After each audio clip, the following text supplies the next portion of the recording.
హల్లెలూయా. ముందుగా దేవుడికి స్తోత్రం తెలియజేస్తున్నానండి. శిరోక్షణ పదవి కూడా ప్రభుని యేసుక్రీస్తు వందనాలు తెలియజేస్తున్నాను. చేతులు వర్షంలో నడిపించిన వందనాలు తెలియజేస్తున్నానండి. ఇప్పుడు వరకు దేవుడు సజీవులకు వచ్చి కాచి కాబట్టిన బట్టి అందరూ కూడా ప్రతి ఒక్కరు కూడా స్తోత్రాలు తెలియజేద్దామా? స్తోత్రం స్తోత్రం స్తోత్రం స్తోత్రం. క్రితం తర్వాత 4వ ఆదివారము ఈ దినముగా ఏర్పరచబడిన పత్రికా పాఠాలు చెప్తాను, దయచేసి నోట్ చేసుకోండి.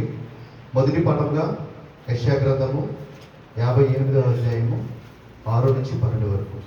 యెషయా గ్రంథము 58వ అధ్యాయము 6 నుంచి 12 వరకు. రెండో పాఠంగా రోమీయులకు రాసిన పత్రిక 14వ అధ్యాయము 7 నుంచి 17 వరకు అండి. రోమీయులకు 14వ అధ్యాయము 7 నుంచి 17 వరకు. మూడో పాఠంగా మత్తయి సువార్త 5వ అధ్యాయము 43 నుంచి 48 వరకు.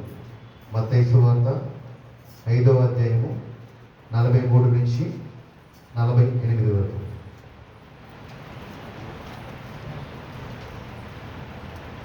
క్రితం తర్వాత 4వ ఆదివారము ప్రారంభిద్దాము. యెహోవా నాకు వెలుగును రక్షణ అయిననే ఉన్నాడు, నేనెవరికి భయపడుతును? యెహోవా నా ప్రాణదుర్గము, ఎవరికి వెరతును? దుష్టులు నన్ను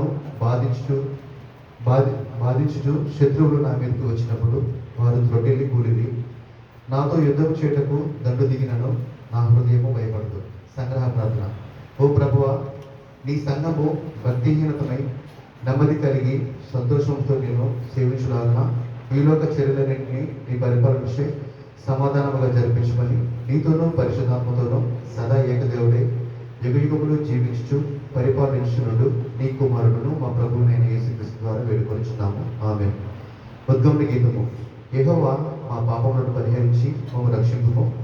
వారి దేవుడు ఎక్కడున్నాడని అన్యజనులు పలుకనేలా మా రక్షణకర్తవు దేవా, నీ నామ ప్రభావం బట్టి మాకు సహాయం చేయము, మమ్మల్ని విడిపించుము. హల్లెలూయా హల్లెలూయా. యెహోవా రాజు నీ బలమును బట్టి సంతోషించుచున్నాడు, నీ రక్షణను బట్టి అతడు ఎంతో హర్షించుచున్నాడు. హల్లెలూయా. అపోస్తల విశ్వాస ప్రమాణము నేను చెప్తాను, దయచేసి నాతో పాటు కూడా ప్రతి ఒక్కరు బిగ్గరగా చెప్తామండి. నేను పరలోకమును భూలోకమును సృష్టించిన సర్వశక్తి గల తండ్రి అయిన దేవుని నమ్ముచున్నాను.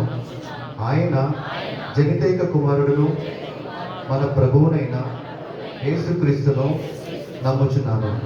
ఈయన పరిశుద్ధాత్మ చేత గర్భమున ధరింపబడి కన్య అయిన మరియ నుండి పుట్టి పొంతి పిలాతు క్రింద శ్రమపడి సిలువ వేయబడి చనిపోయి సమాధి చేయబడాలని పాతాళంలోనికి దిగి చనిపోయిన వారిలో నుండి 3వ దినమున లేచి పరలోకమునకెక్కి సర్వశక్తి గల తండ్రి అయిన దేవుని కుడి చేతి వైపు కూర్చుండి ఉన్నాడనియు, జీవించు వారికి చనిపోయిన వారికి న్యాయం తీర్చుటకు అక్కడ నుండి వచ్చుననియు నమ్ముచున్నాను.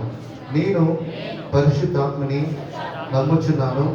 పరిశుద్ధ క్రైస్తవ సంఘమును, పరిశుద్ధుల ఐక్యమును, పాప పరిహారమును, శరీర పునరుత్థానమును, నిత్య జీవమును ఉన్నవని నమ్ముచున్నాను.